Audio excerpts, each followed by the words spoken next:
کہ صاحب ابھی یہ نہیں چاہتے کہ اس کو پبلکلی اوپن کیا جائے. ہو سکتا ہے بیک اسٹیج پہ کچھ تھوڑی بہت ملاقات ہوئی ہو. خان صاحب کیا آپ کو لگ رہا ہے کہ پھر اس کا مطلب کہ ایران بھی چاہتا ہے کہ ٹرمپ سے اچھے رشتے ہو جائیں؟ کیونکہ ٹرمپ نے تو یہ بات کہی تھی کہ ایران اب پہلا جیسا ایران نہیں رہا، ایران جو ہے ایک مضبوط ملک ہو گیا ہے، اب اس سے دوستی کی جائے. تو اگر ایسا ہے تو اس کا مطلب کہ نتن یاہو کا تو جانتا ہے، تو کیا ٹو نیشن پہ بات بن جائے گی؟ کیا اسرائیل بھی ملک بن جائے گا یا کس طرح کا پھر یہ؟ کیونکہ دیکھیں ایران اب فلسطین کو نظر انداز کر کے تو کچھ نہیں کر سکتا. جیسا یہ کہا جا رہا ہے یا جو یہ بات نکل کے آئی ہے، اس میں یہ نہیں کہا جا سکتا کہ یہ بالکل جھوٹ ہے یا پوری طرح سے سچ ہے. لیکن جو آج کل جو ڈپلومیٹک جو چینلز ہوتے ہیں وہ اسی طرح سے فنکشن کرتے ہیں، جس میں کہ وہ ساری بات کھل کر کے کہتے بھی نہیں ہیں اور کچھ نہ کچھ بات چیت ہوتی رہتی ہے. ایسا نہیں ہے جیسے انہوں نے کہا کہ بھائی بزنس کے سلسلے میں ہم نے بات کرنا شروع کیا ہے. تو سوال یہ ہے کہ جب آپ کے ممالک میں تعلقات نہیں ہیں تو بزنس کس بات کا؟ بزنس کا تو سوال ہی نہیں اٹھتا. لیکن بہرحال کوئی ایک کچھ پردے داری کچھ کر کے اس کے بعد بات چیت شروع ہو. پہلے کچھ جو ایک وہ ہے دیوار دونوں کے بیچ میں، اس کی دیوار کو کچھ کم کیا جائے، کچھ پردے داری رکھتے ہوئے اس کے بارے میں بات چیت کی جائے، کچھ کیسے کیا جائے، کیسے سدھار کیا جائے اور کیسے ٹو نیشن تھیوری کے اوپر ایران اور امریکہ دونوں ایک پلیٹ فارم پہ لائے جائیں. یہ تو بیک چینل سے ہی ہو پائے گا، یہ سامنے بیٹھ کر کے بات چیت سے نہیں ہوگا. جیسے پولیٹیکل سرکلز ہیں یہاں پہ اور جس طرح کی سچویشن ہے، اس لیے کہ جو وہاں پہ یہودی لابی ہے، جو اسرائیل کی لابی اپنی ہے امریکہ میں، وہ بہت اسٹرانگ ہے.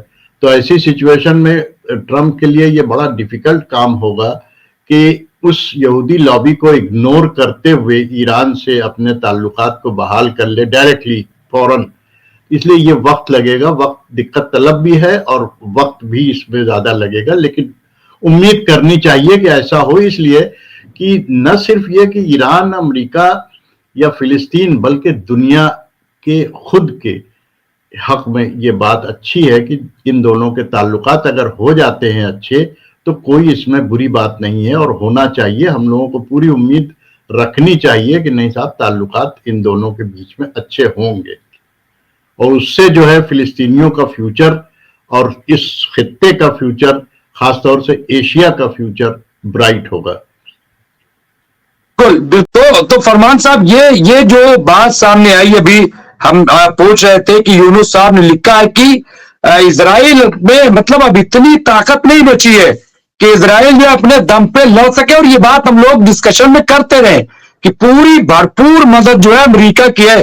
تو ایسے میں کیا لگ رہا ہے کہ اب اسرائیل یا نتن یاہو اس پوزیشن میں ہے کہ وہ امریکہ اور وہ بھی ڈونلڈ ٹرمپ جیسے شخص کو، پریزیڈنٹ کو روک پائے کہ آپ جو ایسا نہ کیجئے. آپ کیا اب اس پوزیشن میں اسرائیل ہے اور نہیں ہے تو کیا جو آپ کہہ رہے ہیں وہ سچ ہو جائے گا؟ بہت سی چیزیں ہیں اور اس پورے سینیریو میں جو اسرائیل کا رول ہے وہ ہے تو بہت بڑا.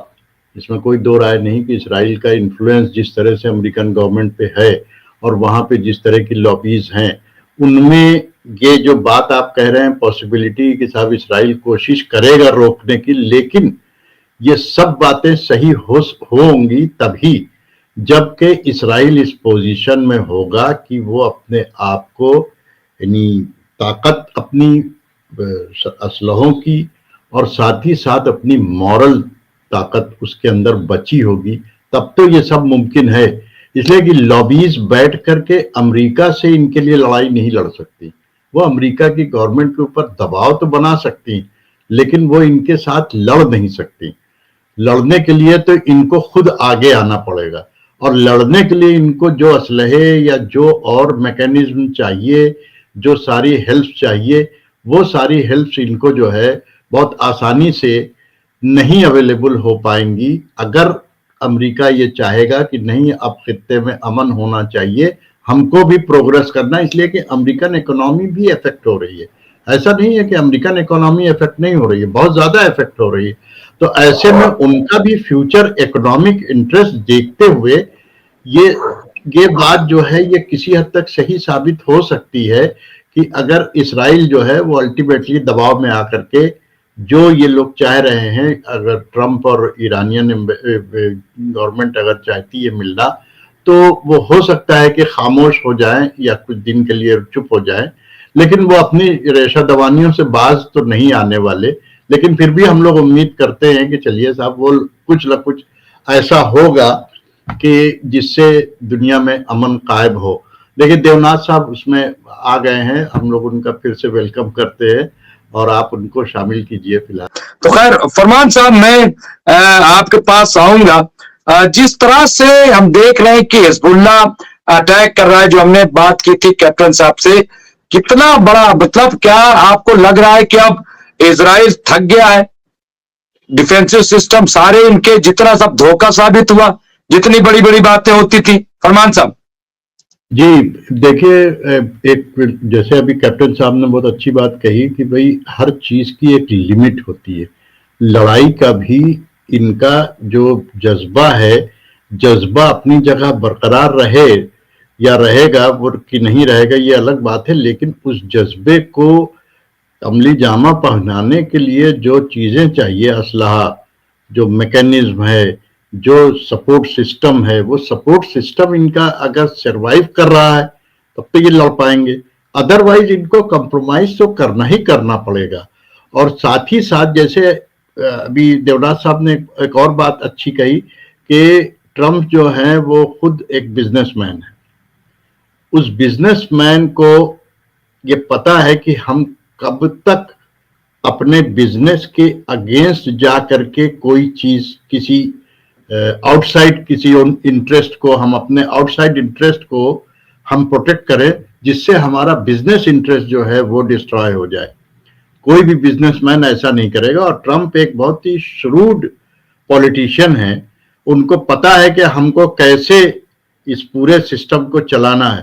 تو ایسی سچویشن میں یہ بات کسی حد تک صحیح ہے کہ دیکھیے جو اکنامکس کا ایک فارمولا ہے کہ economic interest is the root cause of